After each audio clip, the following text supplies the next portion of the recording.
Hay un plano que no vemos, pero que nos contiene. Un mundo paralelo, invisible a los ojos físicos, pero perceptible al alma. Un mundo donde habitan los que ya partieron y los que aún no han llegado. Ese es el mundo de los espíritus. No es un lugar de castigo ni de sombras eternas. Es un plano de vida plena, donde cada alma sigue su camino, evolucionando, aprendiendo, influenciando y preparándose para volver a encarnar.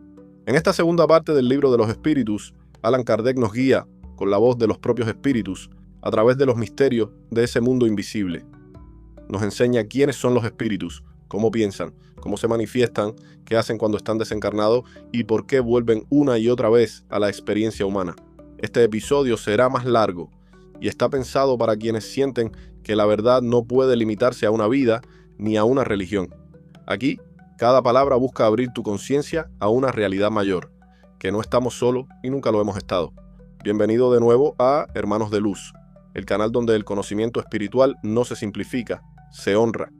Si sientes que este contenido puede guiar tu alma o la de otros, suscríbete y acompáñanos hasta el final de esta travesía. Si es la primera vez que estás viendo esta serie, te recomendamos que pauses este video y comiences por la primera parte, donde explicamos quién es Dios, cómo fue creado el universo y qué lugar ocupa el espíritu en esa obra divina. Solo así podrás comprender con claridad lo que estás a punto de escuchar.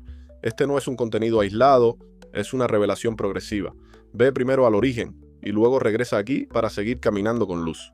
Kardec, habiendo comprendido el origen del alma, ahora busca saber qué ocurre con ella cuando abandona el cuerpo. ¿Qué es realmente un espíritu? ¿Qué forma tiene? ¿Conserva su conciencia? ¿Recuerda quién fue? Los espíritus no tardan en responder. Son los seres inteligentes de la creación creados por Dios que habitan el mundo invisible y forman el universo moral, como la materia forma el universo físico. Son los mismos que un día fueron humanos y que un día volverán a serlo.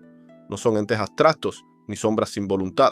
Son personas, almas individuales, que piensan, aman, se equivocan y aprenden.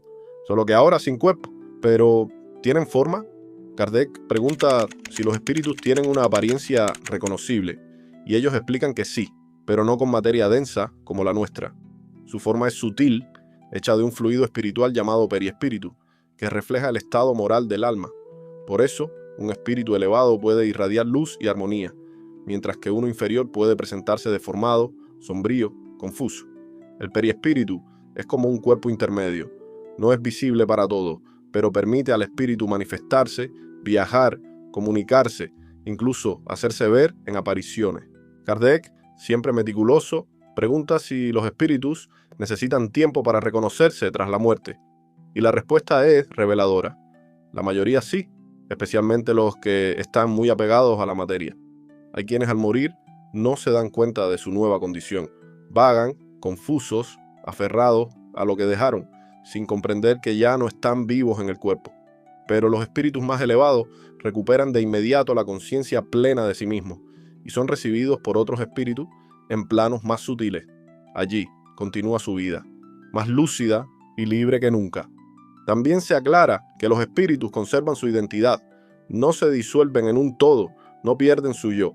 ¿Quién fuiste? Sigues siéndolo, pero sin limitaciones físicas.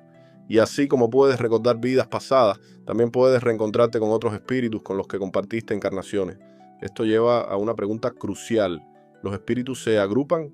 ¿Tienen relaciones entre ellos? Y los espíritus responden que sí, por afinidad, por vibración, por evolución compartida. Existen familias espirituales, comunidades de alma que se aman, se cuidan y se reencuentran. La muerte no rompe los lazos verdaderos, los transforma. Así se revela un mundo estructurado, no caótico. Un mundo donde cada alma ocupa un lugar según su grado de elevación y donde el amor es el lazo que une y guía. Kardec, buscando entender las grandes diferencias entre los espíritus, pregunta si todos son iguales o si existen categorías. Y la respuesta abre una ventana al orden espiritual del universo. Los espíritus se dividen en clases según su grado de pureza, conocimiento y elevación moral. Esta clasificación no es arbitraria, ni basada en castigos o premios. Es el reflejo del progreso del alma. En los niveles inferiores encontramos a los espíritus imperfectos. Aún están dominados por el orgullo, la envidia, los placeres materiales. Su visión es limitada a sus pensamientos turbios y muchos de ellos, aunque ya desencarnados, aún se creen vivos, son los que causan disturbios espirituales, obsesiones e incluso fenómenos de posesión. Más arriba están los espíritus buenos, han vencido muchas de sus debilidades y trabajan por el bien. Conservan recuerdos de sus vidas pasadas, entienden la ley divina y se preocupan por ayudar a los encarnados. Estos son los que guían, los que protegen, los que susurran al corazón cuando estamos por desviarnos. En la cúspide están los espíritus puros, seres como Jesús que ya no necesitan reencarnar, habitan en mundos de armonía y luz y desde allí dirigen la evolución de la humanidad. Su sabiduría es inmensa, su compasión sin límites. Son los emisarios directos del espíritu de verdad. Kardec pregunta entonces, ¿cómo se manifiestan los espíritus en la vida cotidiana? Y la respuesta es tan sutil como profunda. Nos influyen todo el tiempo. A nuestro alrededor, invisibles, hay espíritus que nos inspiran ideas, emociones, impulsos. Algunos buscan elevarnos, otros confundirnos.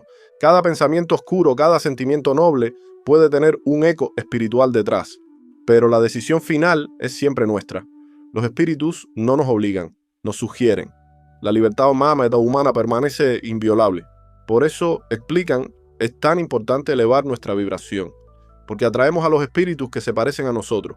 Si cultivamos el amor, la humildad y la verdad, nos rodearán seres de luz. Si nos dejamos arrastrar por el egoísmo, vendrán aquellos que viven aún en la confusión. Y entonces, Kardec llega a una de las preguntas más impactantes de toda esta parte del libro. ¿Hay espíritus que permanecen entre nosotros, en nuestros hogares, en nuestros espacios? La respuesta es afirmativa. Muchos espíritus permanecen atados a los lugares que frecuentaban en vida. Algunos por apego, otros por culpa. Algunos porque quieren proteger a sus seres queridos, otros porque simplemente no han comprendido que han muerto. Y algunos incluso se alimentan de la energía emocional de los vivos. Pero no debemos temer. Donde hay oración, luz interior y conciencia, las sombras no pueden permanecer. Kardec, con la claridad que lo caracteriza, pregunta a los espíritus si el alma vuelve a encarnarse después de la muerte. Y la respuesta no deja lugar a duda. Sí, muchas veces. Reencarnar no es un castigo, es una necesidad. Es la forma en que el alma avanza. Una sola existencia física no basta para desarrollar todas las virtudes ni para corregir todos los errores cometidos. Por eso el espíritu vuelve bajo diferentes cuerpos en distintas épocas, clases sociales y circunstancias, para experimentar todo lo que necesita aprender. Algunas veces encarna como hombre, otras como mujer. En una vida nace en la riqueza, en otra en la pobreza. A veces como padre, otras como hijo. Todo se entrelaza con un propósito profundo, el crecimiento del alma y la reparación del desequilibrio causado en el pasado. Entonces, Kardec pregunta, ¿escoge el espíritu su nueva vida? ¿Tiene voz en lo que vivirá? Los espíritus responden que sí, en gran parte. Antes de nacer, el alma es aconsejada, guiada, y en muchos casos elige las pruebas que necesita enfrentar. No siempre sabe con detalle cómo serán los hechos, pero comprende las tendencias generales que deberá vivir. Quizás el abandono, la enfermedad, la pérdida o la responsabilidad de criar a un alma difícil. Y aquí aparece una enseñanza grandiosa. Mucho de lo que hoy nos duele fue escogido por nosotros mismos, desde el mundo espiritual, con plena conciencia del bien que nos haría. No hay víctimas del azar. Hay espíritus en proceso de evolución. Kardec también indaga sobre los vínculos familiares. Pregunta si los padres, los hijos, los hermanos son asignados por casualidad. Y la respuesta es que no. Las familias espirituales se buscan y se reencuentran una y otra vez. Algunas veces, un espíritu puede encarnar como hijo de aquel que fue su enemigo en otra vida para aprender a amarlo desde el vínculo más íntimo, o como madre de quien una vez hizo daño para sanar con ternura lo que antes se destruyó con odio. Nada es aleatorio. Cada lazo tiene una raíz espiritual. Cada vínculo humano puede ser una oportunidad sagrada de reparación o de crecimiento. Los espíritus también explican que no todas las almas que nacen juntas se aman desde el primer momento. Hay familias unidas por afectos reales y otras que son solo una prueba mutua. Pero incluso en esas relaciones difíciles, el amor está en potencia, esperando ser conquistado.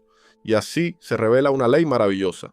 La reencarnación no solo es una justicia perfecta, es una manifestación de amor profundo de Dios, porque da al alma lo que necesita, cuantas veces sea necesario. Kardec, con sabiduría y ternura, pregunta por el sentido de la infancia.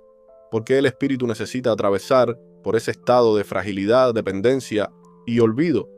Los espíritus responden que la infancia es un tiempo sagrado. Durante esos años, el alma aún está conectada al mundo espiritual. El cuerpo es joven, pero el espíritu puede ser milenario. Por eso, un niño puede mostrar sabiduría que parece no pertenecerle, o por el contrario puede cargar silenciosamente culpas de vidas anteriores que aún no ha comprendido. Pero la infancia también cumple una función moral. El espíritu reencarnado está más dócil, más sensible a la educación, más moldeable para el bien. Es el tiempo en que el alma puede ser guiada con más eficacia por sus padres, sus guías y su entorno. Y si la infancia es un nuevo comienzo, ¿por qué no recordamos nuestras vidas pasadas? Kardec lo pregunta con insistencia, y los espíritus responden con compasión. El olvido es una misericordia. Si recordáramos cada error, cada dolor, cada nombre que amamos o traicionamos, viviríamos agobiados sin poder comenzar de nuevo. El olvido no es negación. Es una pausa que permite al alma enfocarse en el presente. Pero ese olvido no es total. Está en lo profundo de la conciencia. A veces, en los sueños, en los gustos inexplicables, en los miedos sin causa, aparecen ecos de lo que fuimos. El alma recuerda sin saber que recuerda. Y así como llegamos, también partimos. Kardec quiere saber qué ocurre en el momento de la muerte. Y los espíritus lo describen con una belleza simple. El alma se desprende del cuerpo como un fruto maduro cae del árbol. Algunas veces con facilidad, otras con dificultad según el grado de apego o de conciencia. Tras la muerte, el espíritu despierta poco a poco y comienza a recuperar su lucidez. Algunos entienden de inmediato, otros siguen sintiéndose vivos, caminando entre los suyos, intentando hablar sin ser escuchados. Pero en todos los casos, la ayuda llega. Los espíritus protectores y familiares los reciben, los consuelan y los orientan. Entonces comienza una nueva etapa. El alma entra en una especie de revisión, una contemplación profunda de su vida pasada. No hay un tribunal, no hay condenas eternas, hay conciencia, y esa conciencia es el verdadero juez. El espíritu ve lo que hizo bien y lo que hizo mal, y nace en él. No el miedo, sino el deseo profundo de hacerlo mejor. Y así se prepara para una nueva existencia. Este es el ciclo de la vida espiritual: nacer, morir, renacer, progresar. Esa es la ley. Esa es la justicia de Dios en acción. Hemos caminado juntos por un terreno invisible pero real. Descubrimos que los espíritus no son fantasmas ni mitos, sino almas vivas, conscientes, que evolucionan sin descanso, que la muerte no interrumpe el viaje del alma, solo lo transforma, que la reencarnación no es castigo, sino una bendición divina que nos permite redimirnos y crecer, y que cada vínculo, cada prueba, cada encuentro en esta vida tiene un propósito más profundo de lo que imaginamos. El mundo espiritual está más cerca de lo que creemos, nos observa, nos guía, nos escucha, pero el camino no termina aquí. En la tercera parte de esta serie nos adentraremos en las leyes morales, tal como fueron dictadas por los espíritus superiores. Allí aprenderemos cómo funciona la ley de causa y efecto, por qué sufrimos, qué es el bien verdadero, qué significa la libertad del alma y cómo se mide el progreso espiritual. Si este conocimiento ha tocado tu conciencia, te invito a continuar. La tercera parte ya está disponible en nuestro canal. Y si aún no lo has hecho, suscríbete para no perderte nada. Tu alma llegó hasta aquí por una razón.